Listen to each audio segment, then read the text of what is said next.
దేవుడు ఏమైనా మన ఎదురుగుండగా వస్తాడా? ఏమైనా అత్తరు బుట్టి తెచ్చి ఇవాళ సెంట్లు బోర్డు దొరుకుతున్నాయి, ఎక్కడికి వెళ్ళినా కానీ, ఏ డిమార్ట్లోకి వెళ్ళినా, ఏ షాపుల్లోకి వెళ్ళినా బోర్డు సెంట్లు దొరుకుతున్నాయి, రకరకాల సెంట్లు దొరుకుతున్నాయి. ఆ సెంట్లు తెచ్చి ఎవరికన్నా కొడతామా మనం? దేవాలయంలో కొడతామా?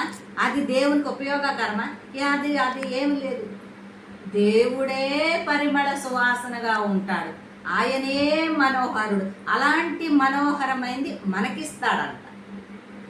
అలాంటి మనోహరమైనటువంటి సువాసన మనం ఇచ్చేది చేసేది.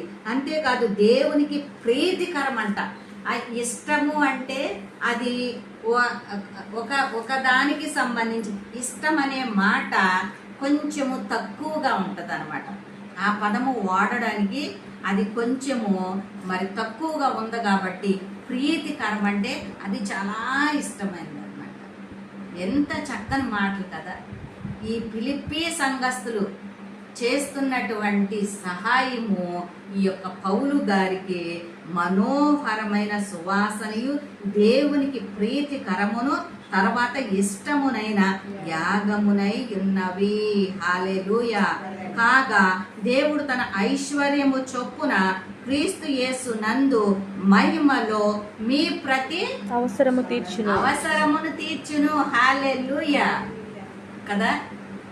మనము ఇస్తేనంట, మనము చేస్తేనంట, క్రీస్తు యేసు యొక్క మహిమైశ్వర్యము చొప్పున మన అవసరాలలో ప్రతి అవసరం కూడా దేవుడు తీరుస్తాడంట.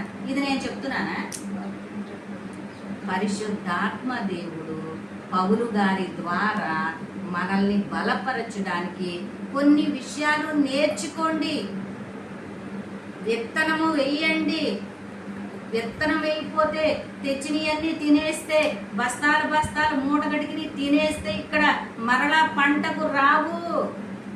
బిడ్డలారా, నేర్చుకోండి విధానము, అభివృద్ధి పొందండి అని చెప్పని ఆదాముకు చెప్పినటువంటి మాట.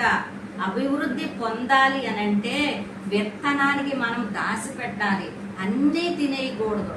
కొంతలో కొంత మనం మొక్క నాటుకుంటే అది పంట వస్తుంది అన్నమాట. మనం దేవుని నిమిత్తం ఇస్తే ఆయన మన అవసరతల కొద్దీ క్రీస్తు యేసు యొక్క మహిమైశ్వర్యము చొప్పున మన ప్రతి విధమైన అవసరం తీర్చునంటున్నాడు. మరి మనము దేవుని నామములో మరి కొన్ని నేర్చుకోవాలి. మనం ఆశీర్వదింపబడాలి అని అంటే ఇటు మనుషులకు చేసేది చెయ్యాలి, ఇటు సంఘానికి చేసేది చెయ్యాలి, సేవకులకు చేసేది చెయ్యాలి.